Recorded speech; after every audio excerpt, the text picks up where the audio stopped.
Hello. So let's see here. I want to give credit, extra credit to those who are here. So I have the names Eurizia Buenrostro and Francis Evans. So let me get those names down.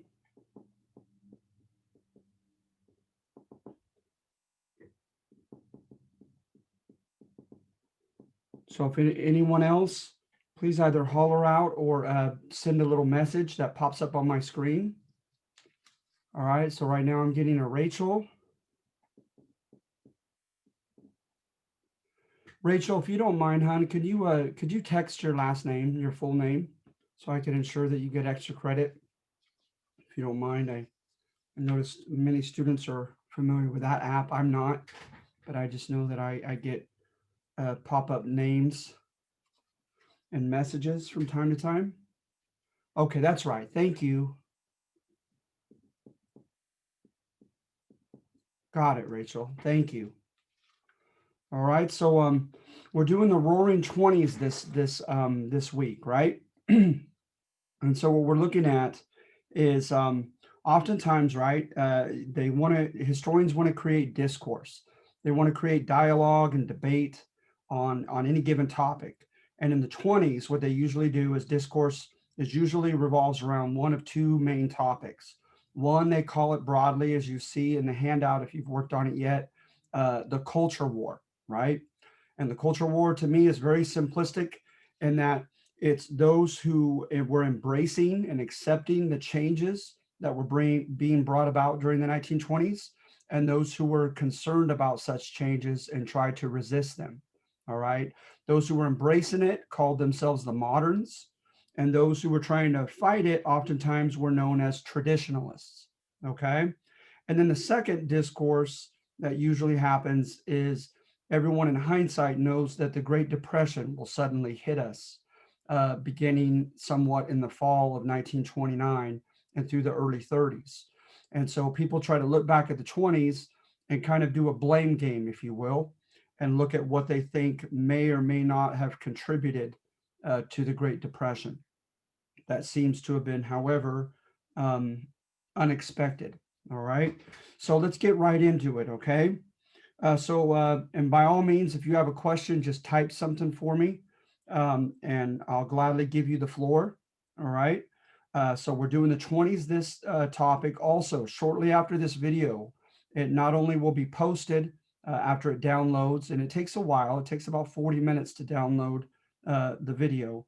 And then I also will, don't forget, I will post the quiz on chapter 22, the new era, the 1920s. Okay, so those are both due Sunday night. Notice this assignment is different, and then I'm asking you to do a little bit of research yourself. I know that you're at home. I know with COVID restrictions, I'm certainly not expecting anyone to be able to borrow and use a library book or any type of really substantial academic book from academia. I'm not aware of that even being possible, so I'm certainly not expecting that. But I know with online and your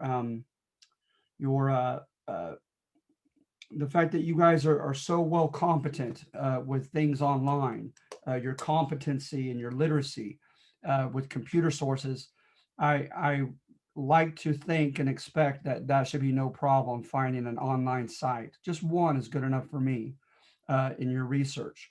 But notice the questions pertain to different fields, different battlefields, if you will, where the culture war was being fought. All right. So firstly, I want you to be, please read the introduction and be familiar with the basics of what might be considered the beginnings of kind of a feminist and sexual revolution for women. Notice the Muncie, Indiana project, right? And divorce rates went from 1 out of 10 to 1 out of 6. And the proportion of women initiating those divorces greatly increased as opposed to the husbands initiating them. The number of the average age of marriage went back on average at least 4.5 years. And then also the number of people who decided not to marry went up, they think, by about is at least as high as a fifth. Um, And so putting that together, right, you have more extramarital sexual relations. And then you compound that with the economics. By and large, women were making just about the bare minimum of subsistence. But a lot of the women still were under the old paradigm, the young unmarried working women, that they were living under their parents' home for quite some time, or they married a man who could still be the breadwinner.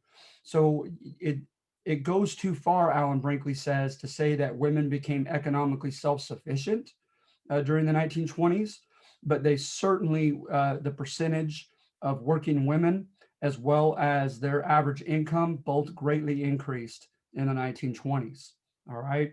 So at least they were heading in that direction. So a lot of the unmarried women, right, they had newfound opportunities, not only with rising income, uh, but like I said, living with their parents and or living with a husband, oftentimes they had rising discretionary income, money to play with, if you will, after payment of the basic necessities, the bills, right? And with that came a much increasing quantity of distractions, of entertainment in the 1920s. So for one, you had electrical nightlife, right? Electricity finally kind of prevailed as a power source for most cities of 20,000 people or more. Let's see here. Sure, sure, sure. Okay, Eurytia, what specific questions do you have, hon? And feel free to yeah. Um, I was wondering, we have to do a research online, right? Yes, yes, Do, please. do you want us to write like an essay or just information about the Roaring Twenties? Yes, somewhat like a mini essay. I say mini essay because it only needs one source, and I only ask that it be a page long. I mean, if you go beyond a page, that's fine, and I'll reward you for that. But I'm only asking for a page, and I'm asking you just to address the specific question that I asked, right? So Um, it's kind of you're kind of doing your own argumentative write up, if you will, right? do You're you want? Oh, sorry. no, no, go ahead. Do you want us to give like our opinion if we think it was good or bad, or just like the main Absolutely. question? Absolutely. So I have specific questions, right? And so on those questions, you oftentimes could go just for starting, right? Not to make a false dichotomy when there are multiple answers you could have, but there are at least two different directions you could go in each of my questions. And what I would humbly recommend is brainstorming and putting one answer to that question, then put somewhat, you know, antithetical, opposite answer. And then when you research, do your facts, right? No word count. That's a good question, Francis. Like I said, as your history teacher, this not being an English class, I like to say I don't sweat the small stuff. So I'm not precise at all as far as word count, etc. Format, the old, uh, what is it? APA and other formats, I really don't care. I'm looking for the information you have and how intelligent and well backed up, well supported your answer to my question is. I Um, okay, so I hope that helps. I was also wondering. I don't see like where do you want us to focus in? Because I don't see it here on the instruction you give us. Okay, so I apologize for this. I don't think it's gonna pop up on your end. At least I hope it doesn't. Let's see here. But I need to, I apologize. But as I was when I planned my 20s assignment, I wanted to, I should have had it opened. So let's see here. Argumentative assignment. So I have a long intro, right? And Yes. on the basic fields in which the Cultural War was fought. So I have to what extent was it accurate? To whatever extent it was accurate, what factors do you believe may have contributed to women's empowerment, liberation, or defiance of Victorian norms? So I gave some examples. Number two, to what extent did the Harlem Renaissance earn popular or institutional respect, tolerance, or inclusion for African Americans? Number three, why do you think prohibition failed? Number 4, to what extent were the traditionalist concerns reasonable or justified? Number 5, to what extent did hedonism or irresponsible decision-making or behavior during the Roaring Twenties contribute to the Great Depression? Okay, so I needed to look at those. I apologize. So Eurythia, could you ask me that question one more time? Where do you want us to focus in? Because you say that we can choose from five questions that you give us. Yes. But So I don't see them here, and I was so wondering. they're at the bottom of the intro. So when you open up my document, that's what I just went to read those. It's an introduction that's just over a page long, and then I ask you to choose to answer to address one of those 5 questions. So I'll get online and make sure that it's on there, but it should be. And if not, I'll rectify that. But the questions are on the document itself, and I just want you to I see the document. Okay, thank you. And so, oh wow, Leah, that's great that you've already done it. That's impressive. So yeah, all I want you to do is focus on your answer to one of those 5 questions. And of course, I don't care what the answer is. I just want to see how well you logically and factually support that answer. Okay. Do you want us to read to the introduction, or we can only get the information from online? No, I definitely, I would even recommend the book as well. I would definitely please read the introduction because I bring up all the major facets of the Roaring Twenties, as far as the economy, the culture, the youth movement, the Harlem Renaissance. Matter of fact, though, I don't mention the fight in schools over evolution, and I'll talk a little bit about that. Francis, you have a question? Thank you very much. You're very welcome, hon. You do want us to say the site, right? Yes, absolutely. Yeah, Okay. please cite your site. Okay, I'll do that.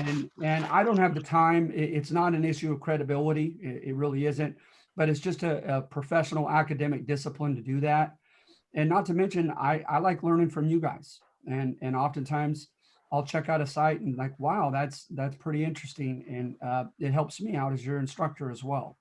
So yeah, please cite, quote, your resource, your source, your site. Okay. All right. Thank you. And no problem. And I don't care if it's footnotes. I don't care if it's old school parenthetical citation. Like I said, it's not an English class, so I don't sweat the small stuff. All right. Anybody else? Any other questions? So remember, you're just choosing one of those 5, and you're doing your best to answer that question. And please, here's another note, okay, is especially when people are writing their dissertation or something, right? It's okay to be in the middle of the road. Your answer could be yes and no. Support, why yes, and support to the extent to which no. I have no problem with, quote, in the middle of the road answers or theses, as long as they're well supported. And if anything, like I said, I don't think that waters down your thesis. I think it shows that you see the complexity of the topic. So by all means, don't feel like you have to take make a definitive decision. I mean, you do. I want to have a definitive thesis, right? But it doesn't have to be definitively yes or no, or one specific answer to that question. But just support why you see it to be a little bit complex or nuanced. Okay. So so if there aren't any other questions, so yeah, please read the intro. I would recommend reading the text as well. That and of course you could cite either one of those as well, but I want you to use an additional source if you use one or both of those. Like I said, any online source is fine with me. I'd like it not to be Wikipedia for popular reasons, right? But an online source would be great. We can only use one source, right? Can we use more than one? Yeah, you could feel free to use more than one. Yeah, again, Okay. like the single page requirement, as well as the single source, in addition to or aside from the textbook and from my written intro, that's just the basic minimal requirement. If you want to go beyond that, by all means. Okay, thank you very much. No problem. Okay. And so, like I said, I mean, as far as my expectations, I like to think that I'm in the middle. Take this seriously. You have until Sunday evening, have a pretty well supported thesis or answer or response to the question of your choosing. But don't look into this as some, major research project. This is just one weekly assignment. All right. So kind of somewhere in the middle as far as the effort and the sources that you pour into it. Okay. So please, Francis, yeah, don't get stressed about it. Like I said, I'm very much aware if because I have in the past given a research assignment in which I've given multiple weeks to do it, and from there I was more specific as far as what I asked. I certainly asked for more than one source and citation of them. No, I understand. I think we all get sidetracked easily. That's for sure. And I would just humbly recommend, brainstorming first. Set up the question, write a possible answer to it, right? And then when you find data that supports that possible answer, write it down underneath it. And then have at least one other alternative answer to that. And when you find data that seems to point to that, put it under that list. And then you kind of synthesize, you put it all together and say, okay, which category seems to have more overwhelming evidence to support it? Or like I said, if you find yourself right in the middle, I am fine with that. Just support, convince me with logic and with facts why the answer you think is somewhere in the middle. Okay. And it only has to be a page long. And I just ask for you to use at least one source. Very likely an online source of some sort. Okay. And I'm aware that I'm only giving you a week to do this. So like I said, I don't have the same rigorous demands that I would had I given you a multiple week research paper. So I hope that helps. I hope that allays your anxiety a little bit. Okay. So just somewhere in the middle. Take it seriously, but don't stress out over it. It's just one 50-point assignment. So with the culture war, right? So like with women, I gave examples to that, right? Uh, the number of women going to college went up by 30%. The number of students going up to college tripled during the 1920s. And so, look at that and see the influence of Freud, of postmodernism, that there is no such thing as absolute truth, right? Freud, especially Freud kind of being butchered and people saying, deriving from his writings, that the worst thing you could do is repress your instincts, your id, and therefore you should give into it. Some people think ideologically that helped lend to this image of the 20s as kind of being laissez-faire, anything goes, almost kind of hedonistic, people just living for instant gratification.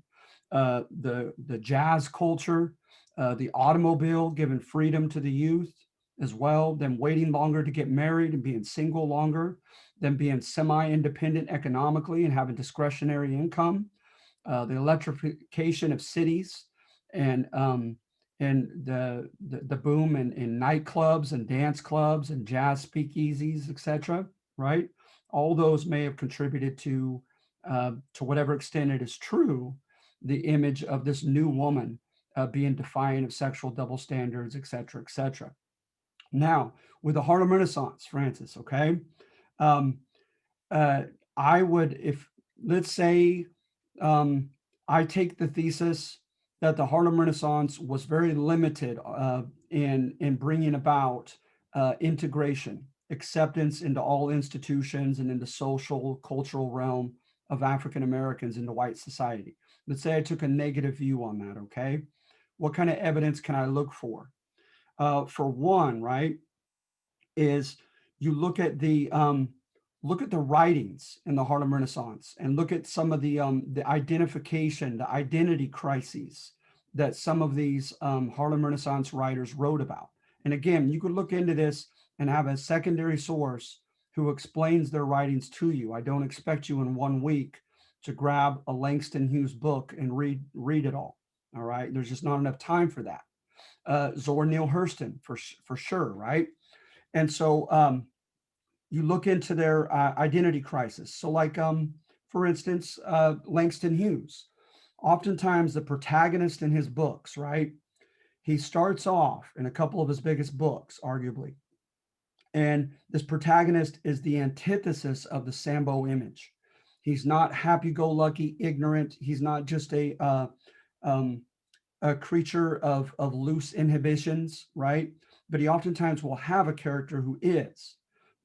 So in some of the books, right, the protagonist is a very intellectual, very intelligent African American who plans to go to an Ivy League school. So he's the embodiment of the antithesis, the opposite of the Sambo image, right? He wants to get out of Harlem. He wants to get out of his quote ghetto neighborhood. And he oftentimes, like Sandy, has a buddy who is a bit of a Sambo-like character. He wants to chase after white girls. He wants to drink and have fun. He wants to live for the day. When he's asked what he wants to do with his life, he's not prepared with an answer. He's kind of living for the day instead, right? But by the end of the book, in a couple of his famous books, the protagonist feels a sense of disillusionment that no matter how intelligent he is, no matter how self-controlled and ambitious he is and sophisticated he is culturally, the white man is never going to accept him because he's never going to get by the color of his skin.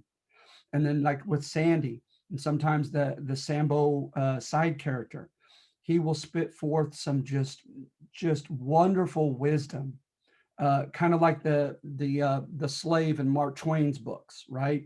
The person who ironically is not educated, but doesn't seem to have a lot of thought behind a lot of his daily decisions, and then surprises you with the depth of his wisdom and his insight, particularly on humanity, on how the world works and how people operate.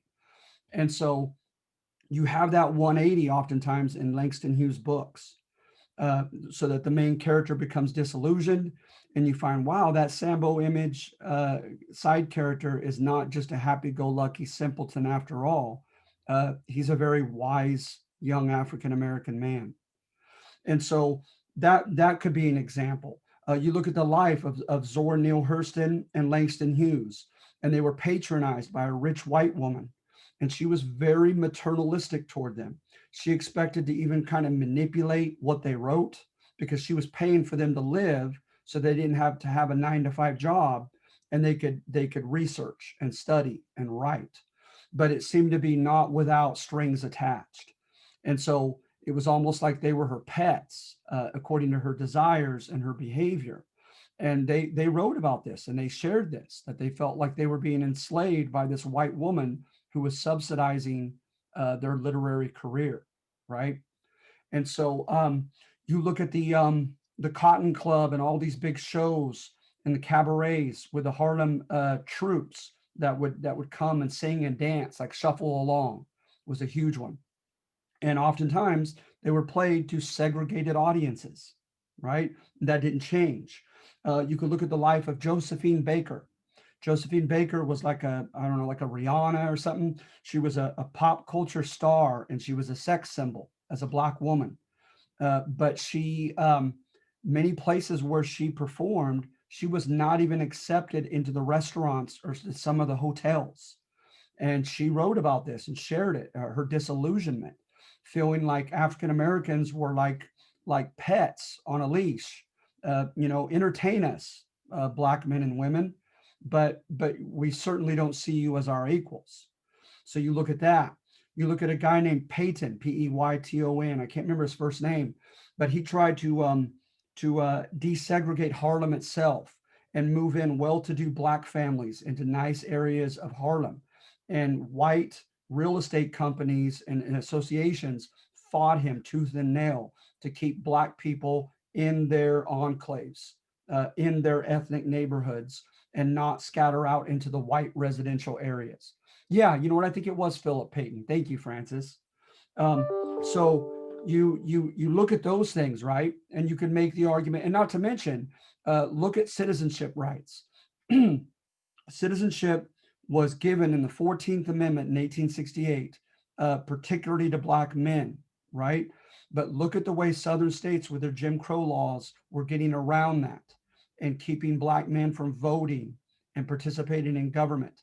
Did that change? Was that ameliorated or improved at all during the Harlem Renaissance, right? And so you could look into those things, and I might arguably make the argument that progress was not nearly good enough, despite the Harlem Renaissance. You look at quotes from people from the PBS video on the Harlem Renaissance, and a lot of the white folk would say that they would go into Harlem, and it was like they were sublimating. They were getting out their negative emotions and following their impulses, right? Like punching a punching bag, and traveling to Harlem. And then they would enjoy themselves and kind of go wild and go against old Victorian norms of sexuality that were strict, right? And then they would say, oh, well, we're just basically slumming it.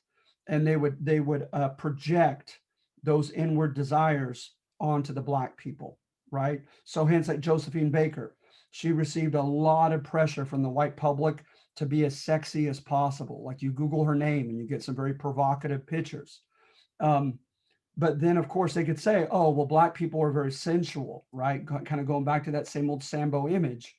And to the white folk, they try to extricate themselves from any blame and living, a non-Victorian lifestyle, and say, well, that's how the Black people are. We're just going to slum it and just for the weekend enjoy Harlem, but then we're going to go back to our more upright Victorian lifestyle once we leave Harlem. So it's like they wanted to go wild with this Harlem Renaissance, the white folk who patronized it, but as far as the musical component to it and entertainment, but they didn't want to own up to their violations of Victorian norms. They wanted to project it onto Black people instead. And of course, that is very, very unfair and dishonest. And so, you could definitely arguably make the assertion that the Harlem Renaissance was very limited in its success, if success is measured by earning widespread respect and widespread integration or acceptance into white institutions, into white culture, etc. But of course, that's arguable, and you might find data to the contrary. And by all means, I'd love to see it. All right, any questions on that with the Harlem Renaissance? So with some of them, right, like I said, going back to Langston Hughes, you look at a guy named Claude McKay, and he wrote a poem called If We Must Die, saying basically that he likened Black men to a rooster in a pen, and they're being antagonized, and they're about to be slaughtered by the white man. And he says, we might as well go down swinging. Paul Robeson, the Black singer, went and sang for the Soviet Union. Claude McKay also became communist. W.E.B. Du Bois as well.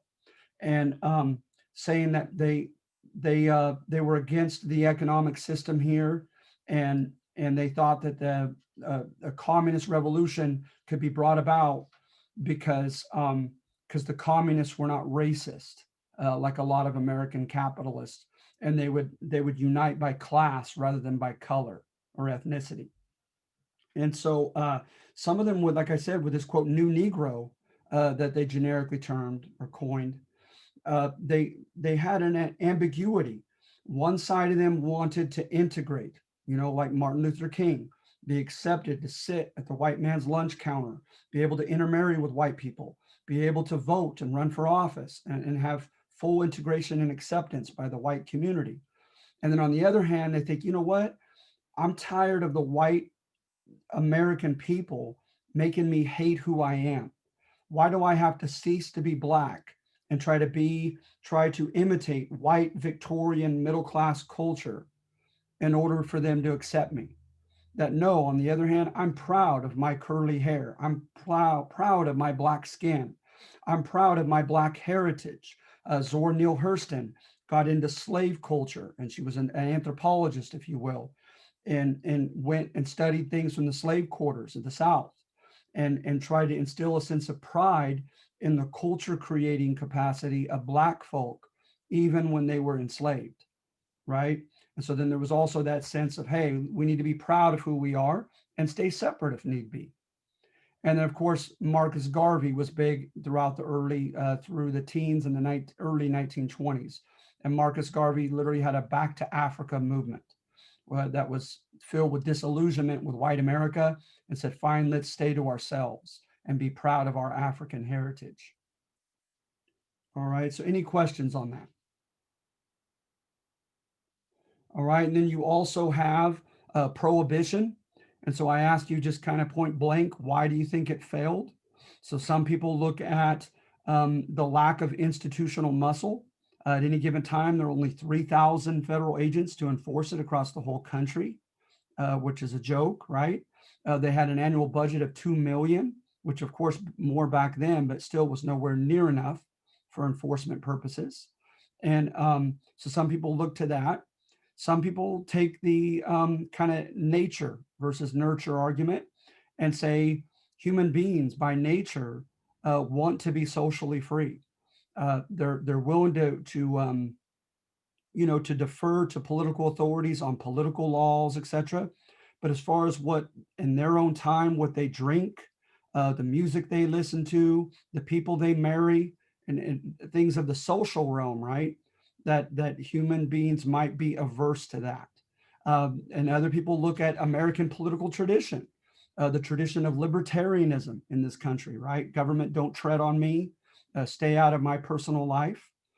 People look to the tradition of libertarianism, which goes back at the very least to the War for Independence and the Scottish liberals who wrote about that, and our founding fathers quoted them. And a lot of the Scottish liberal enlightenment was arguably tied to our Bill of Rights and individual rights and so forth. Then some people look at the culture of the 20s in particular and say that the 20s culture, popular culture, right, from the masses, and mainstream culture, and dominant culture of those who were governing, those who were in charge of the institutions like the media, the sports and entertainment, Hollywood, etc., that they had a culture of deviance.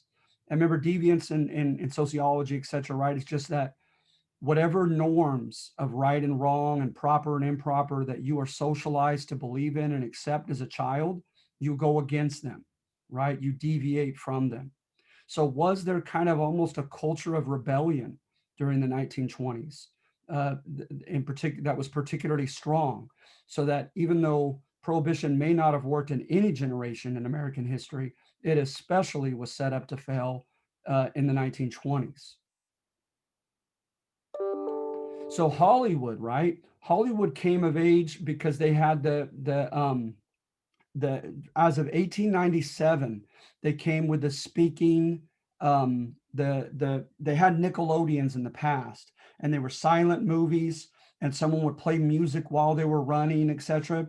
But starting in 1897, and especially by 1920s, technology had come about so that you had the moving talkies, as they were called, right?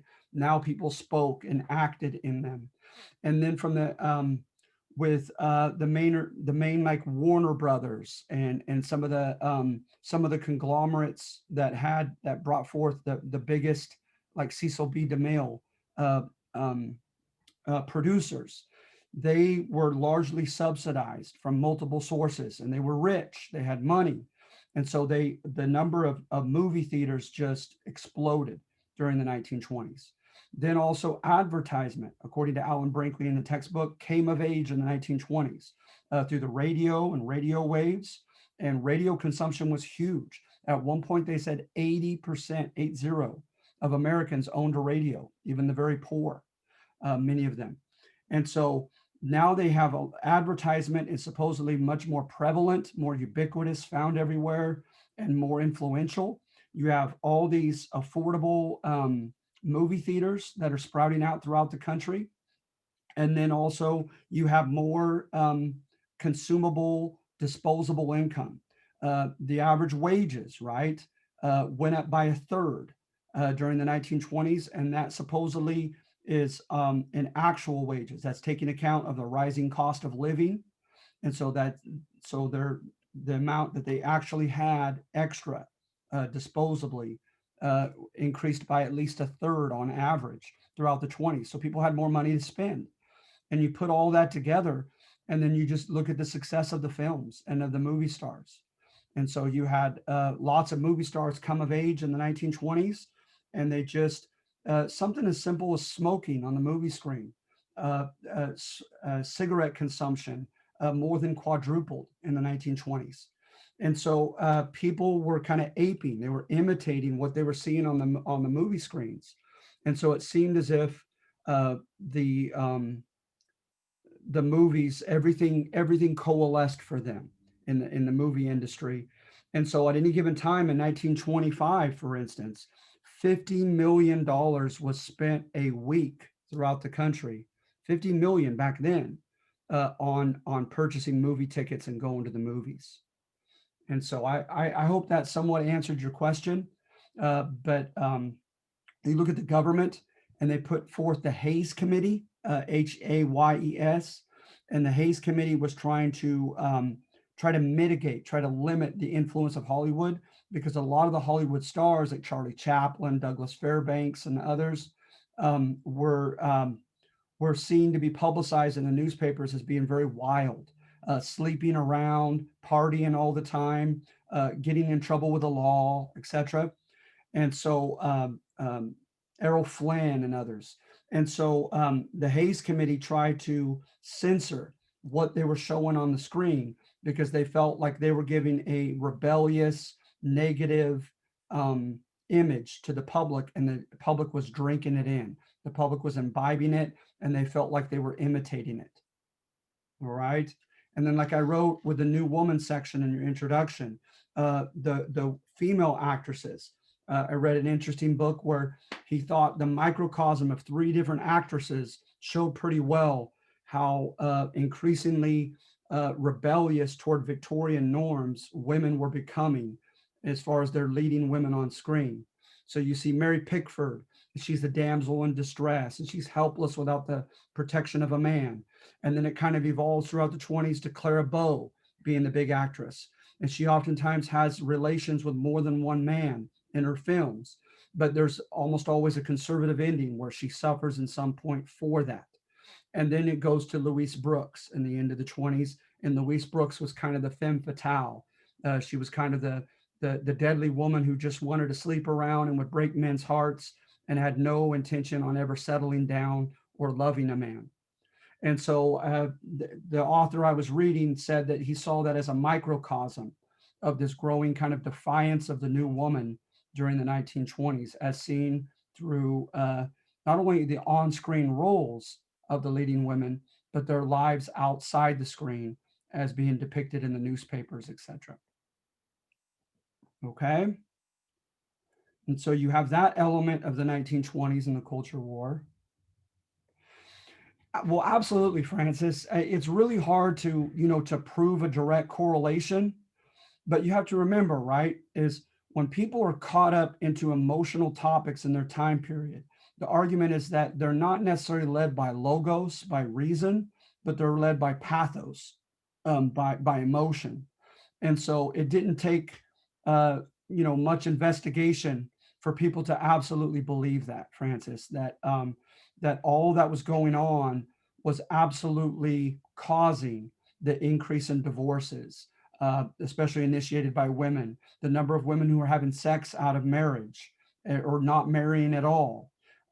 So absolutely, to a lot of the traditionalists, to them, the two were not, those facts, those statistics were absolutely in a causation relationship with Hollywood and with the popular depictions of these quote wild independent women.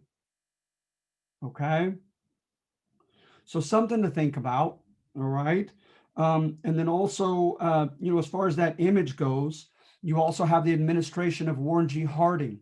He had a famous quote when he was inaugurated where he says, "We're sick of nostrums. We're sick of these platitudes of how the world needs to improve and how." And really, it was a shot at the progressives. As you may recall from your assignment on the progressives, they were kind of sarcastically called do-gooders. they were trying to improve society in every way, right? Give a shot at the American dream to poor immigrants, put big business in its place and give small businesses a fighting chance. They're trying to get people to not divorce and to not drink alcohol and to not go after prostitutes. The progressives were very much moralists by their own, pronouncements. And so to Warren G. Harding, he kind of made it clear and gave a shout out to them and said, hey, I'm not about these nostrums of improving the world. We need to return to normalcy, he said, just living, go about just regularly living, right? Away from that kind of idealism. And so that was the image that that the press conveyed of Warren G. Harding. It's during Prohibition, and he has poker parties where they're smoking cigars and drinking whiskey. So here it is, the president, and he's boldly defying the prohibition laws of the land. As I mentioned in the write-up, he also had a place on Washington, not Washington, the famous street. I'm sorry, it's eluding me right now. Pennsylvania Avenue in Washington, D.C. There was a regular place, states Howard Zinn, historian, where people would go up to a door and put in the mailbox a bribe with a letter of what they were expecting from the government, with a fistful of cash in that envelope. So his administration regularly took bribes. And then, of course, the scandals of his time period. Most famous was the Teapot Dome, where a land in Wyoming, it was controlled by the Navy for some reason. And the Navy gave it over, his buddy who was in charge of the Navy gave it over to a gentleman who was in charge of the Department of the Interior. And that buddy sold it to a private buddy, an oil man, and he gave them kickbacks of his profit of gaining all that oil. And Albert Fall and others literally had to leave the country lest they were indicted, and they likely would have been put in prison for this. And in one time, it was found in the book New World Coming, is a good book on the 20s. And Warren G. Harding literally has Albert Fall against the wall, choking him. And someone came and kind of broke it up.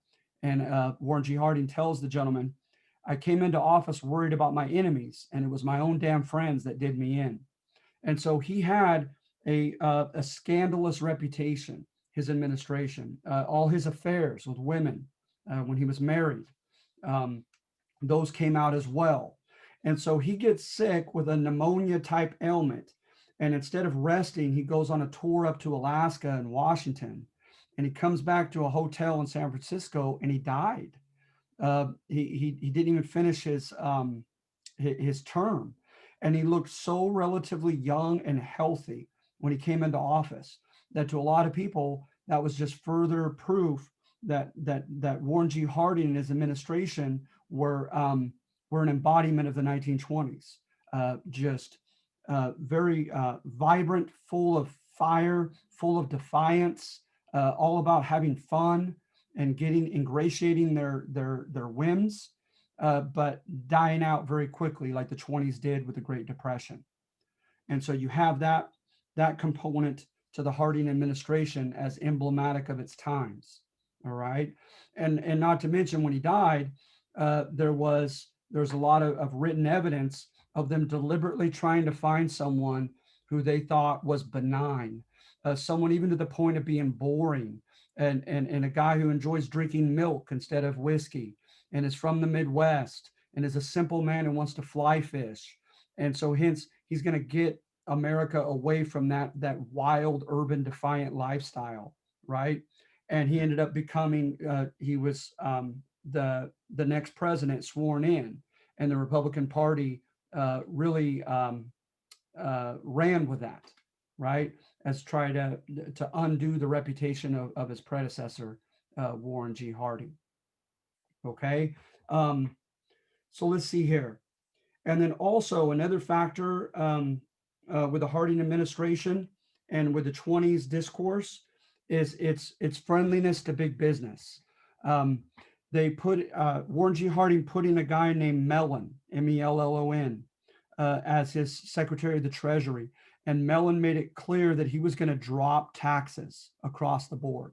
Now, in fairness, he did across the board, not just for the wealthy, but the wealthy who had lawyers and were well versed with the laws, they were able to get around paying taxes. Whereas some of the big robber barons boasted that when all is said and done, they hardly paid a penny in taxes.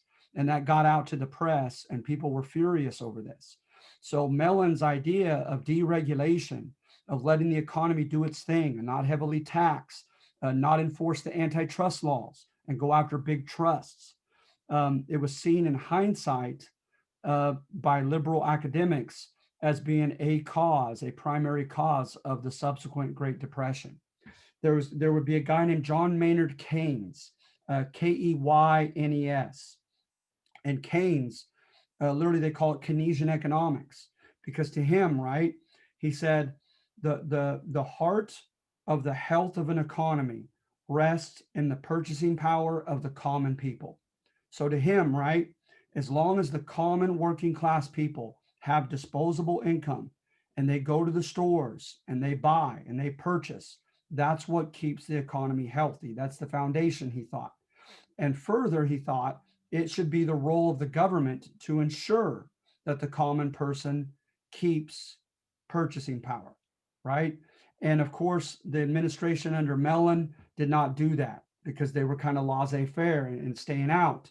And so they did nothing to help out labor unions to ensure jobs for people, and collective bargaining of labor unions to improve their salaries as the cost of living would rise, right, as it always does. And so there's blame on Mellon and this administration for being too laissez-faire, too government let it be and hands off, right? And so that it allowed a great concentration of wealth, like in the Gilded Age, where labor union membership plummeted. You look at, yes, overall, the per capita income went up by, like I said, I think it was like 30%, but that's on average. What was happening is a lot of the working class, their increase in actual income did not go up nearly 30%, but big business, their corporations, oftentimes, literally their profits tripled at this time, if not even more. So the General Motors and the Ford companies with automobiles, which took off in the 1920s, right? Their profits skyrocketed. All the subsidiary industries, plastic, glass, vulcanized rubber, and anything associated with the automobile construction, they subsequently did very well for themselves because of the automobile. The automobile helped bring about road construction, and with it also suburban construction, and more homes were bought, etc. So some people make the argument that in the 1920s, we put our eggs in too few baskets, that we should have known that once those few industries start spiraling downward, the construction industry, the automobile industry, the radio industry, that once those go down and their profits plummet for whatever reason, it's going to have a negative domino effect on everything that's connected to them, just as it had a positive effect when those industries were doing well. So that's another reason why people say that the Great Depression may have happened, is there wasn't enough regulation and there became great concentrations of wealth by certain key industries, certain key corporations. And then when they started doing poorly, everything else went kaput in domino fashion. That we should have relied more upon diversity of industries. Okay. Then another thing is the administration, when things were getting really hot and borrowing was really high, they lowered interest rates to increase it even more instead of trying to slow things down. In Keynesian economics, they would say, okay, you need to keep balance, right? And prevent speculative bubbles where people are borrowing more than they should be, and they eventually don't make good on paying back their loans. And so arguably Keynesians say they should have done the opposite. They should have slowed things down by raising the interest rates, and decreasing the number of people taking loans. And then so many people were buying stocks on margin and getting involved in the stock market. Now, it was not just speculative sharks that were getting involved in the stock market. A lot of the main demographics, say historian Larry Schweikart in his Patriots History of the US, were school teachers, even custodians, and common people that were getting involved in the stock market. But that doesn't take away the fact that a lot of the sharks were manipulating the system. They were buying tons and tons of stock to artificially inflate the price. And then when the price went up, more and more people would see, hey, I want to join this good thing as the price is rising for a stock. They all jump in and buy stocks on margin, borrowing the money, just assuming that everything's going to keep going up so they could take from their profits and pay that loan back. And suddenly they would sell out from underneath everybody the majority of stock. And the value of that stock would suddenly plummet. And the rich guys who were in the know came away with all that money, and the average common investor was held with a virtually useless stock and still owed money for the money borrowed to buy it. No, absolutely. So the Great Depression absolutely had a great impact on the war. If you don't mind, I'm gonna wait on that though, because we're gonna do FDR and the New Deal in World War II in a couple weeks. But that's a great comment. And that's a great question that we'll get back to if you don't mind. So they very much are interrelated. So any questions on that as far as, thank you, Francis. Any questions as far as popular interpretations, Keynesian interpretation to the Great Depression? That Andrew Mellon and the administration were too laissez-faire. They let things become too centralized, too much wealth accumulated in too few industries with too few corporations. And they made a foolish decision on interest rates. Okay. And not to mention, we were owed money by Germany in the Versailles, from the Versailles Treaty, and we would not renege on that. We would not renege on that, and we started putting forth very high protective tariffs on farm produce to get Americans to pay for American farm produce instead of foreign. And so what did the Europeans do in return? Is they retaliated, and they put big fat import taxes on our farmer stuff, so that when the demand, the ability to pay for farm produce is going to fall precipitously here in the US, they could no longer get bailed out by European consumers because they had fat tariffs put on. And not to mention, we would not take it easy on Germany with her war reparations, and that had consequences as well. Okay. And to me, right, Herbert Hoover, the president from 28 to 32, when it hits. That's a good question. So if we're getting money from Germany, right, why didn't that help things out? Well, for one, the allocation of the money that we were getting, it was not put in a, this is a Keynesian interpretation, it's argumentative. But again, nothing was done to help labor unions. Nothing was done to help ensure the purchasing power of the average worker. And that money instead was going to subsidize big business. So one can make the argument that that money ended up going down the drain. When the stock market crashed and the automobile and construction industries and the plastic and pesticide giants began to fall around 32, that money had already been given to them and subsidized and lost in their economic failings. So that's one point.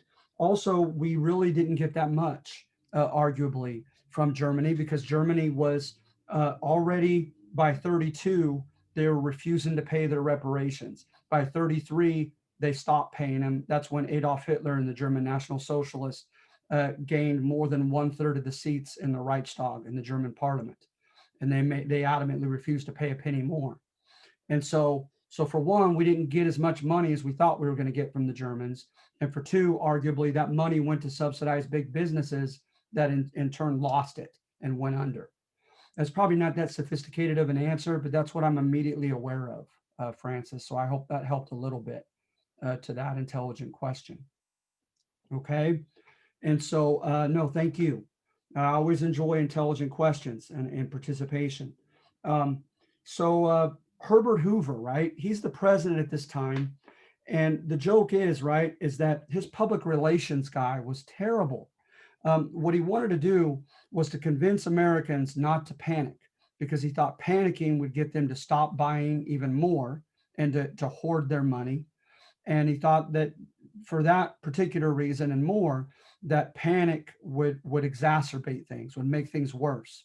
So he was seen in a tuxedo, smoking his cigar, eating a $20 steak at these galas, and the newspapers were taking his picture and saying America needs to calm down, the system will right itself, et cetera, et cetera. But when you look at his cabinet meetings, okay, so the popular depiction of Hoover was that he was an archaic, an old school, um, laissez-faire capitalist who didn't believe in government intervention and actually believed the system would right itself, right? So that he was naive, according to Keynesian economics, and that the government ought to ensure that the common people have purchasing power and do something about it. But to me, right, I think that's unfair regarding his intelligence, because when you look at his cabinet meetings, he went through great efforts to try to get the the big businesses and the leading industries to freeze layoffs, to not lay off any people, because what happens, right? They start losing money, they lay off people. Now that's fewer people that can buy their stuff, right? Because they have lost their purchasing power. So then people, the demand doesn't meet supply, and they have all these extra supplies and not enough purchasers. So they lay off more. And it starts a cycle of layoffs, right? So he goes in and tries to incentivize and offers to subsidize these big businesses, right? If they will promise to freeze their layoffs and not lay off anybody more than that. He also offered that same subsidizing offer if they would also refuse to give cuts in their wages, because that's what they did first before they laid people off, is they would cut their wages by a third, at least, sometimes a half, because with business, right, it's all about profit. And if you don't have enough people buying your goods, you need to cut your overhead, your costs, and your overhead includes wages to your workers. So at any rate, he tried to do that. He had the famous Hoover Dam, right, built, where he wanted to, he thought about dallying with public works to try to give thousands of people jobs, right, to build these public works, to give them purchasing power. But he got a lot of flack from it from his own party. And he even thought about the government directly employing people to do it, but instead he used business middlemen that got contracts, and they decided who to hire, how many to hire, how much to pay them, etc. So my point being is, when you look to the future at FDR, he's going to have all these government projects where the government is going to directly employ people and give them purchasing power. So Keynesian economics, they love that, right? That the government is directly giving purchasing power to its citizens. To me, I think it's unfair to say that Herbert Hoover was just naive about that and that just really thought the system was going to right itself. You look at primary source quotes in the White House, and he knew something needed to be done. But to me, like the PBS video, he lacked political courage. He didn't want to stray from his political party because he knew already people were blaming him for this depression that had hit really hard by 32, the end of his term. And he wanted to be, like most presidents, reelected, and he knew he was becoming unpopular. And so he did not want to alienate his own party leaders. And so hence he did not dabble with direct public works, which was anathema, which was just considered blasphemous to the Republican Party. And he didn't want to do anything that was seen as coercive with the big businesses and telling who they could lay off, how much they could pay their workers, etc. So yeah, he was a part of the more laissez-faire party.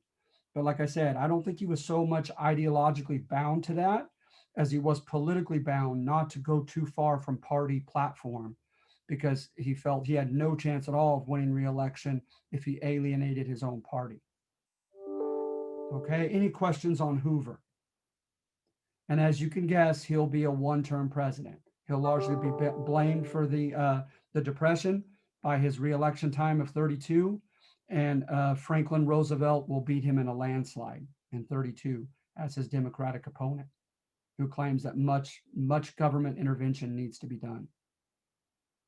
Okay, then the only thing that I'm aware of, looking at my notes here, that I've not covered with the culture war in pertaining to the test and pertaining to the argumentative write-up that you're doing this week, okay, is the Scopes trial. At the time, they found Piltdown Man. They found gosh, I want to say they may even have found Lucy about this time. They found remains, right? Skeletal remains that looked as if when they were reconstructing them, and it was very, very iffy because, for one, the bones that they found literally had disintegrated into thousands of pieces.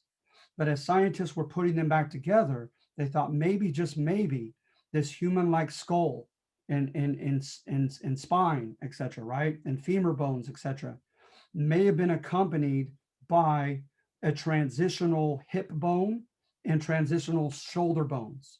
The hip bones and shoulder bones, right, largely differentiate us from animals that walk on all fours.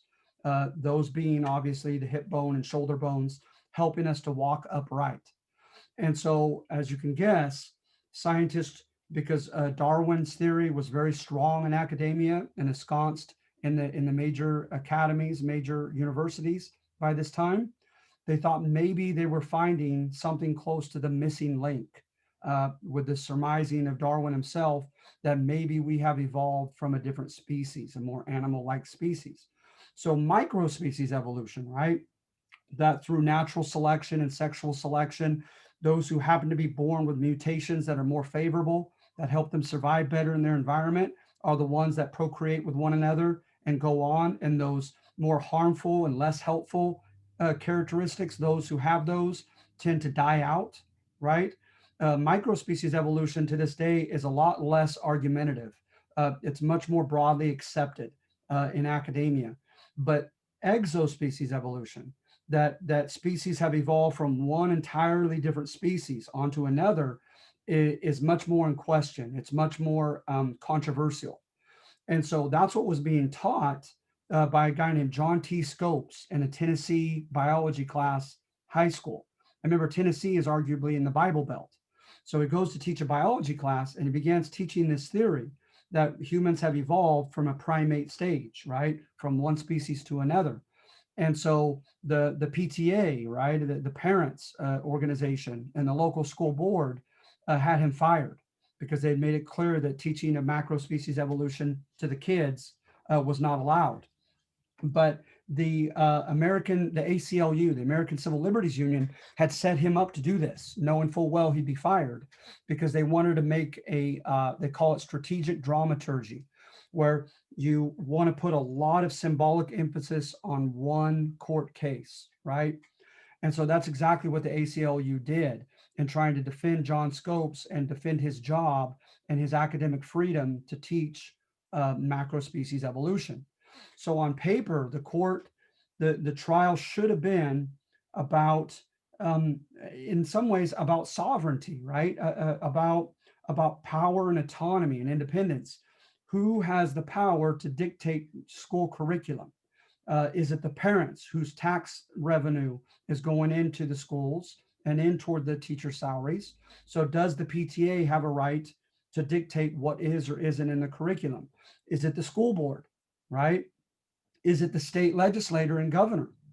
Or to what extent does a teacher and or professor have rights to academic freedom that could be tied to the First Amendment? Yes. Oh. Any questions? So instead of it sticking to the facts, right, and sticking to that type of sovereignty argument over who gets to dictate curriculum, it turned into a religious war. Journalists from all over the country came to this small Tennessee town when the court began, when the trial began, and the ACLU hired a gentleman named Clarence Darrow, Darrow, and Darrow was a very, very sharp and aggressive man. And in defense of the school board and the school administration and the parents, they hired a very conservative ex-preacher named William Jennings Bryan, who was just months away from dying, and he was a little bit senile, which didn't help their cause at all. And he came in, right? And right off the bat, Clarence Darrow starts challenging the prosecuting lawyer, Bryan, against John T. Scopes, right, on the historicity and the truth of the Bible, and saying, is it true that Jonah was really swallowed by a fish? Do you really believe that? Does the Bible really say that the earth is only 6,000 years old? And so it became this fiasco and this religious war. They even had silly stuff like they had a little person come who had hair on his face as well. And he was claiming that he was a missing link and he was taking autographs for payment. They had a local butcher and a local barber box each other, one in defense of Darwinism. And like, you're like, where is this going? This is crazy. You know, it really was. It became a circus, but it got lots of publicity, right? And so, as you can imagine, this became heavily involved with the culture war, because to the conservatives, right, there was a reverend named Amzi Dixon, Dixon, and he went on a speaking tour and wrote books, etc. And he said that kids cannot begin to believe and be taught in public schools in macro species evolution, because then they'll no longer believe in the Bible and in the Bible's God, and they will feel as if they're not accountable morally to any higher being. And so then anything will go. It will create relativism where there is no such thing as right and wrong. It's all relative to you and to me. And he thought that that would result in societal chaos, that people would simply do as they pleased, defy all ancient and traditional norms, and that we would have chaos as a result. So that was the main culture war argument made by the conservatives, right? And then the liberals, right? To them, it was about two things. As one, of course, was academic freedom for professors and teachers, as well as for students, to follow the evidence wherever it goes. But also to them, it was about epistemology. Epistemology is the nature and origin of knowledge, right? And the idea was, is they called themselves moderns, right? As they thought we need to have a more modern epistemology. How do you begin to know what you know? And of course, the moderns followed the scientific method. They said you are to suspend judgment, you are to isolate certain variables and measure and observe, right? Write down the results and the observations, and try to make inductive, logical inferences, logical guesses or conclusions from the data. To them, that's being modern, right? With your epistemology, rather than saying, I believe in the Bible simply because my parents told me so, or simply because my pastor or my priest told me so. And so to the moderns, they were kind of smug toward the traditionalists and thinking that they were credulous, as the Enlightenments use that word. Credulous is that you'll believe anything your authorities tell you. So this was another realm of the culture war that was felt during the 1920s, right? Was this. And then, of course, what I haven't written down and may or may not be in the on the test, but just in case I'll briefly state it, is immigration. Because of the Harlem Renaissance, because of kids being much more ethnically mixed in the nightclubs and in colleges, etc., right? There was the notion that America is losing its English traditions, its English Protestant WASP, white Anglo-Saxon Protestant traditions, and is becoming too much of a melting pot and becoming too foreign. So in response to that was a rise in xenophobia. Xenophobia is a fear of anything outside your realm of knowledge, outside your ethnicity, outside your culture, etc. Right? So there was kind of an xenophobic wing, radical wing of the traditionalist, which included actually the KKK. And of course, the mainline traditionalists wanted nothing to do with the KKK, but the KKK kind of allied themselves with them on certain issues.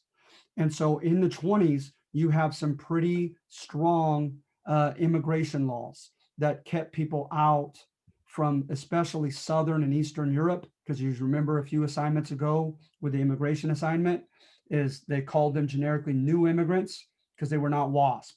They were not white Anglo-Saxon or English or Germanic descent. They oftentimes were not Protestant Christian, right? And so hence there was an xenophobic series of laws in the 1920s against immigration. All right, so are there any questions?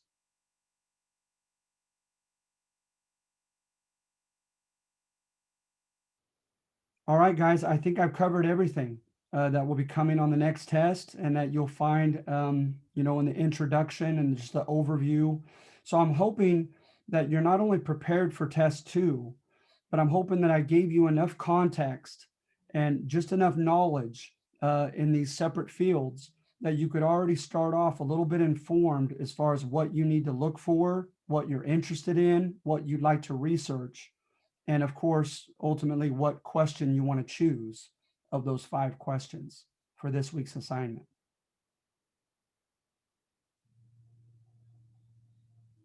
Okay, so again, the best way to get a hold of me is through Canvas message, and I'll try to, you know, update your grades.